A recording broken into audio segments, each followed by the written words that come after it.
Buendía everyone and welcome back to another episode of Hot Topics with MA Buendía.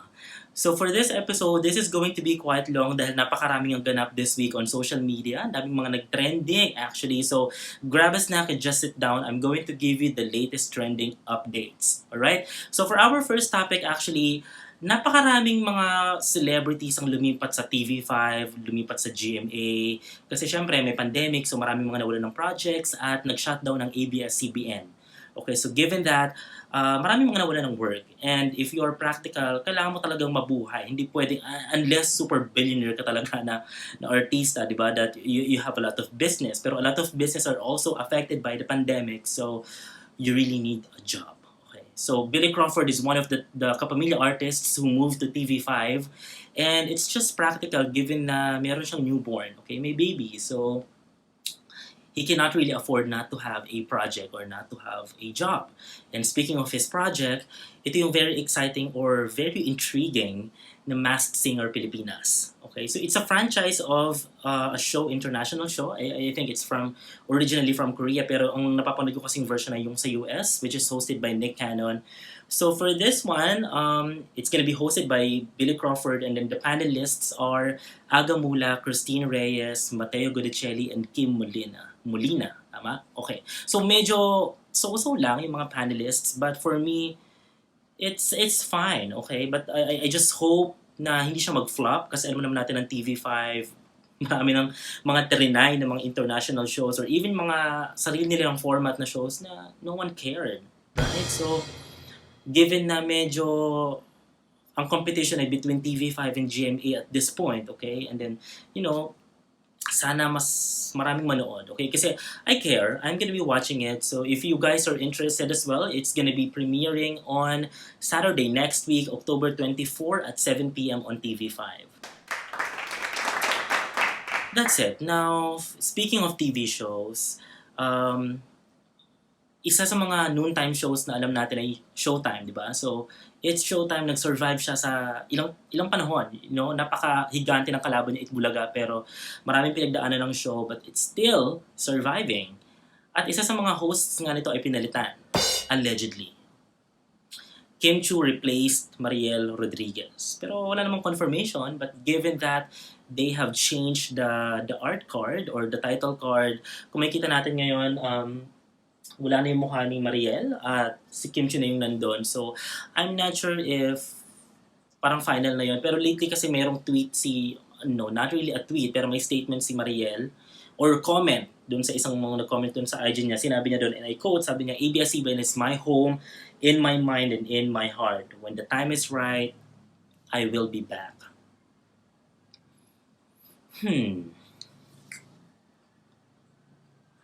I think it's okay for you to rest for now. Mariel, take care of your kids. And, kasi alam naman natin ngayon, di ba, with your recent statements and you're associated with your super DDS husband, it doesn't make you look good at all. Especially yung mga lately na you were very quiet during the time na pinupukpok ang ABS-CBN. I don't think medyo okay na bumalik ka. Kasi for me, parang kapal ng fest, right? So, I suggest you take a break, stay quiet, just focus on your parenting. And I think showbiz can survive without you. Clap if you agree. Like, you're not as bankable, girl. Like, you're not Tony Gonzaga or any host na talagang parang bigatin. Just saying. Pero, yeah. Anyway, maraming naganap nga sa social media, maraming mga nag-trending, maraming mga binash. Okay, isa na ako doon sa, ewan ko, whenever I'm pissed off, so I cannot really help myself but not to comment on socially relevant issues. At isa nga sa mga binash ng bonggong-bongga at nag-trending ay si Liza Soberano. Diba? Nangyari na to sa kanya before at ang pangit lang dito kasi nabash ng bongga dahil lumabas siya sa isang parang webinar ng Gabriela, which is all about women empowerment or something like that. And she's being red tagged as NPA. Right? Ito yung mga nag-trending sa kanya eh. Boycott Liza Soberano. Siyempre may mga lesbian, isa na ako doon. Nagpa-trending din sila ng mga Defend, Liza Soberano, We Get Your Back. Liza, ang weird na, alam mo yun, parang akin, bakit ka itatag as NPA or communist or terrorist just because you're fighting for something that's right? Right? Does that make sense? So, ayun. So, trending nga si ate and then, alam mo naman, based dun sa kanyang interview, sukang-suka na siya sa nangyayari. Ako rin naman, okay? Kasi nakita mong injustices and all that. That's why I admire celebrities or admire public figures who are not afraid to speak up, who are not afraid to comment on topics na feeling nila very controversial or polarizing. Kasi syempre, di ba, mawawalan ka ng followers, mawawalan ka ng fans, maraming magbabash sa'yo or anything like that. Pero, you know her, I mean, she's a strong woman. And I've met her in 2017 sa ABS-CBN compound, dun sa loob. She's really sweet. Like, mas mataray pa yung assistant niya kaysa sa kanya. Like, as in, hands down ako dito kay Liza Soberano. That's why I've always been a fan. Alright? So, don't worry, Liza. I mean, we got your back, honey. Anyway, speaking of yung mga bashing na ganyan, maraming nababash sa social media. Sometimes you deserve it, Just like the DENR USEC, Benny Antiporda, sorry. So, nag-apologize siya sa UP kasi tinawag niya mga bayaran. Like, the nerve, right? It was after, of course, syempre maraming mga scientists sa UP who are criticizing the Manila Bay Rehabilitation Project. Kasi for us, para sa akin lang din, okay na nalinis di ba? The beautification, more on aesthetic na lang yun For aesthetics, especially the Dolomite, I mean, you destroyed the mountain, sobrang laki nung ginastos, and then, saan siya napupunta? He is actually denying na nabawash out ang white sand sa Manila Bay. Sinabi niya, hindi daw nabawash out, nawawash in. Like, I can't, sorry,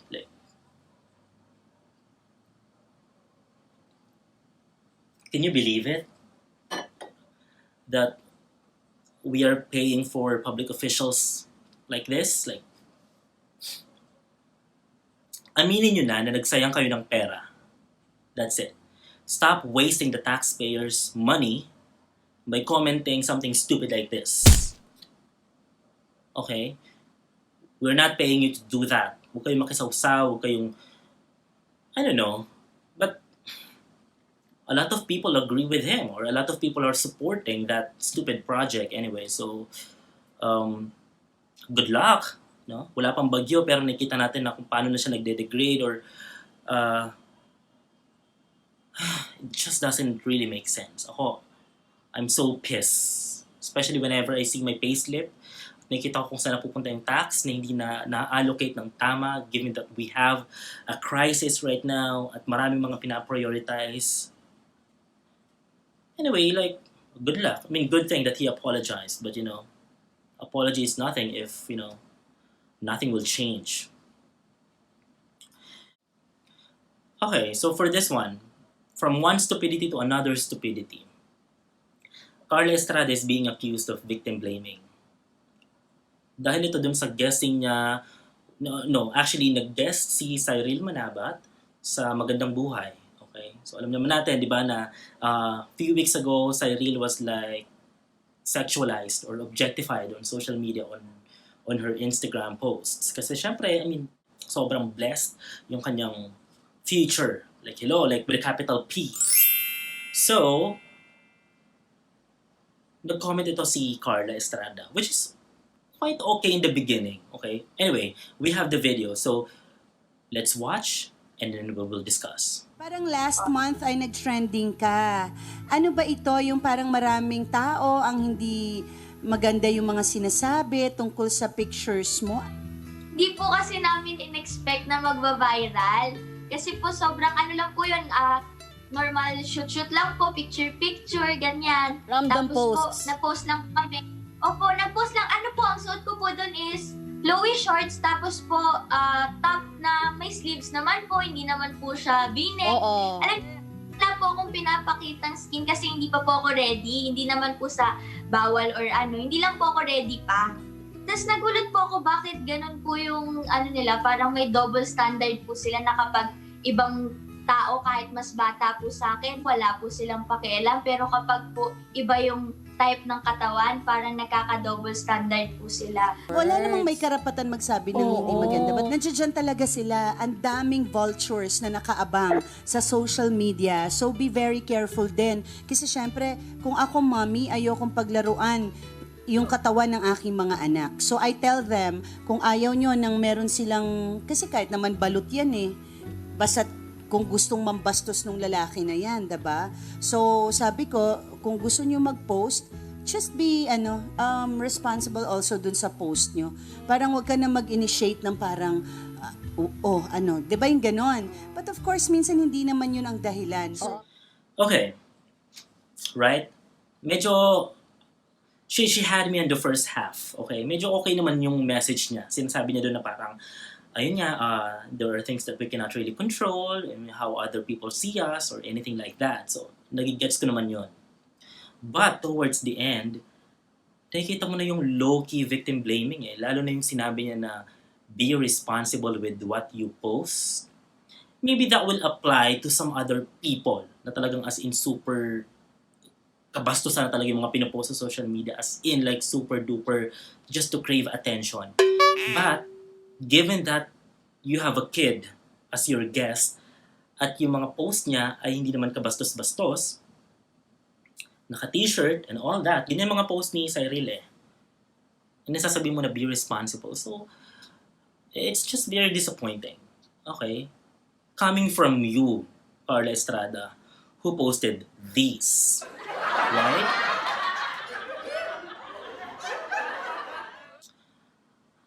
Walk your talk, girl. Yun lang.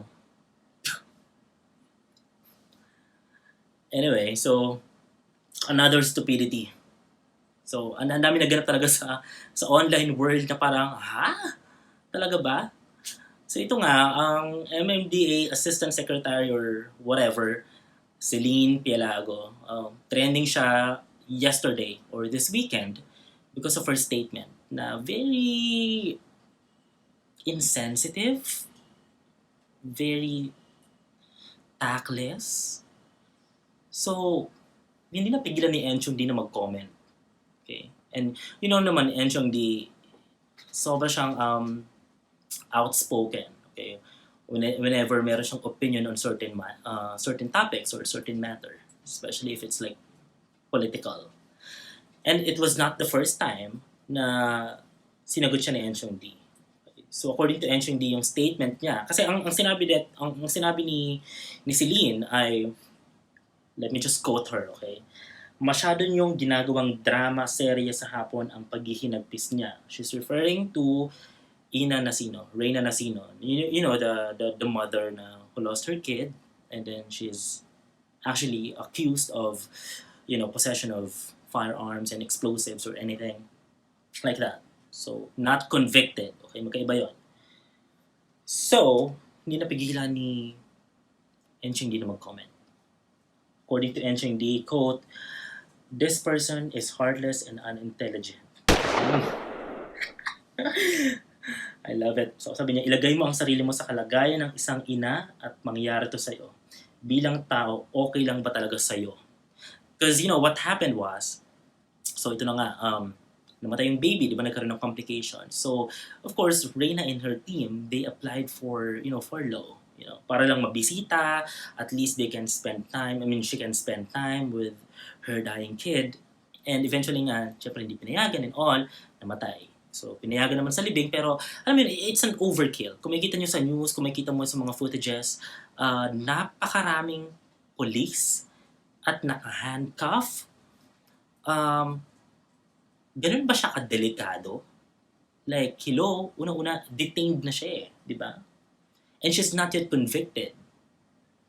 Okay? Marami mga convicted, ang right now, they are still free. Okay? Too bad for her. Kasi she's not a Revilla, she's not an Estrada, she is not a Marcos. She is just like us. Ordinary citizens powerless, you know, kulang pera, kaya nagagawa nila yon. And it's just disheartening that there are people like Celine who are just, very insensitive or kinukonsente, very complicit with the injustices that are happening. Ano ba yun? May yung nagaganap sa top floor ng aking condo. So, anyway, this show is as messy as it is. So, I hope you're having fun kasi wala akong mga going back. So, as I've mentioned kanina, Enchong Dee, this was not the first time that he clapped back or that he slammed Celine Pialago, okay? I think it was last year or 2 years ago when he slammed her para dun sa kanyang statement regarding naman sa jeepney modernization program, okay? So, sinabi niya doon, this person is clueless of the state of Metro Manila traffic. Ay, nako. Sobrang, for me, napakagwapo na Rev lalo. I mean, I really admire celebrities talaga who can just say it like they mean it. Like, hindi sila concerned kung mabash man sila, hindi sila safe. Even mga influencers. Who are, I think those are the people who really care, okay? Not being critical of what's going on, but, being motivational. For me, because we want change. We want improvement. We want accountability. We want honesty sa service. So, for me, I really applaud people who are really like that. Like as in. Ito, something inspiring na naman, okay? Merong bata, okay? She is 9 years old from Bacolod na nag-celebrate siya ng 2 subscribers sa kanyang YouTube channel. So, pinost niya to sa social media and eventually nag-viral yung kanyang post. At right now, as per checking, nasa 218,000 subscribers na ata siya. Even I subscribe to her. Langaw, like, guys, second episode pa lang ng show, please, makisama naman.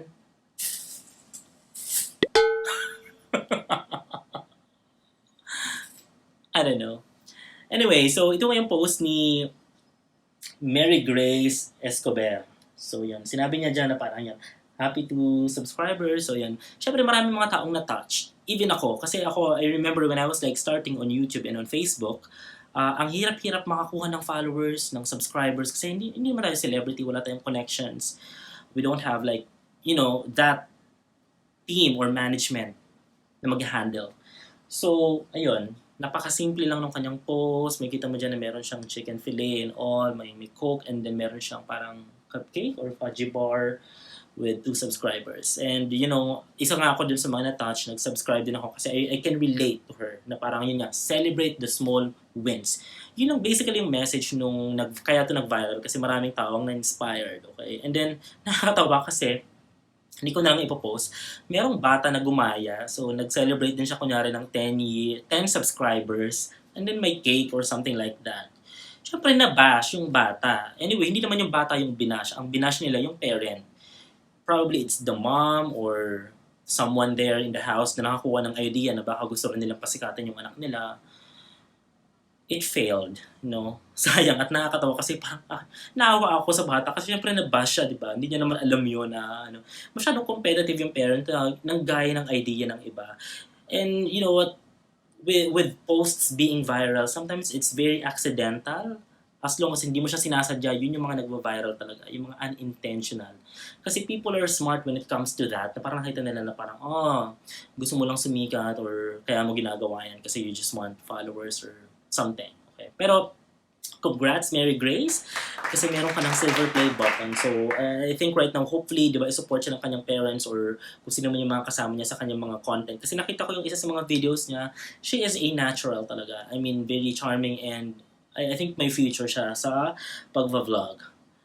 Alright, another drama. Okay, kasi sa start pa lang ng week, Monday I think, or Sunday night, actually nag-trending na to, Sarah Wurtzbach versus Pia Wurtzbach. Okay, So the Wurtzbach sister, and they are, parang magkapatid na buo. Okay? Hindi to half-half or anything.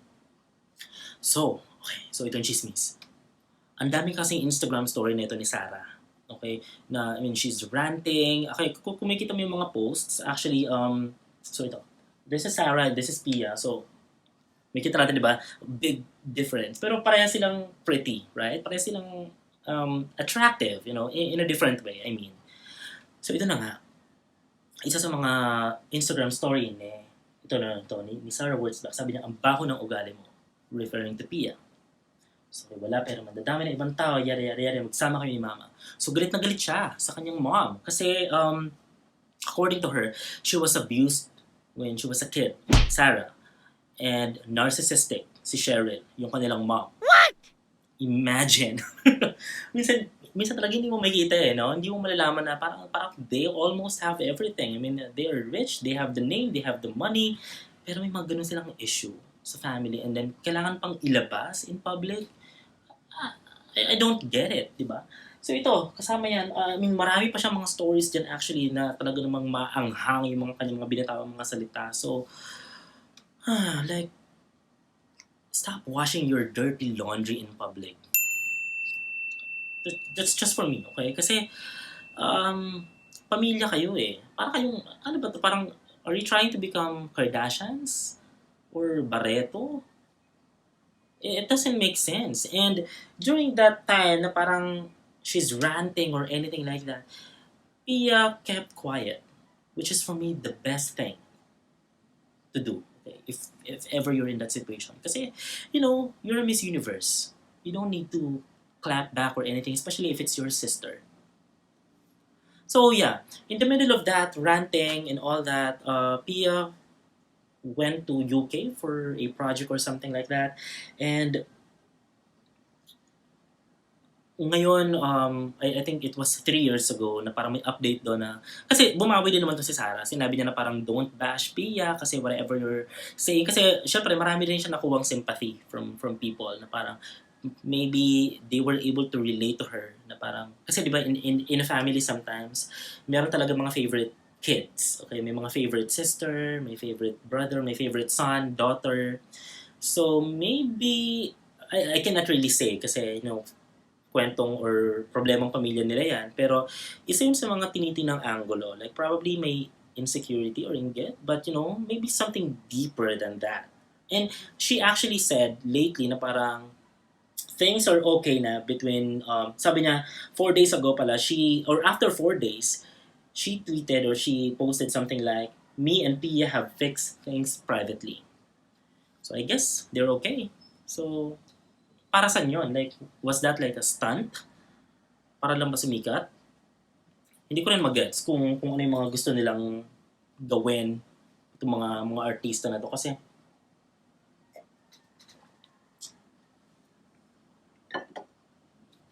it's not worth it. Diba? Pagpiestahan ng buong madlang people yung kwento ninyo, yung story ninyo. So right now, she has put her mother in a bad light. Diba? Wala tayong idea na ganun pala yung pinagdadaanan niya, or wala tayong idea na ganun pala yung perception niya. Pero, I don't know, it's just sad. Alright, so that's it for this week's Hot Topics, guys. Thank you so much for joining me. I hope to see you again next week. And please go ahead and subscribe to my YouTube channel at MA Buendía HD. Follow me on my Facebook, Twitter, Instagram, and TikTok at MA Buendía. And please follow my podcast, Ask MA the Podcast, on Spotify. I love you for watching and see you next time. Bye!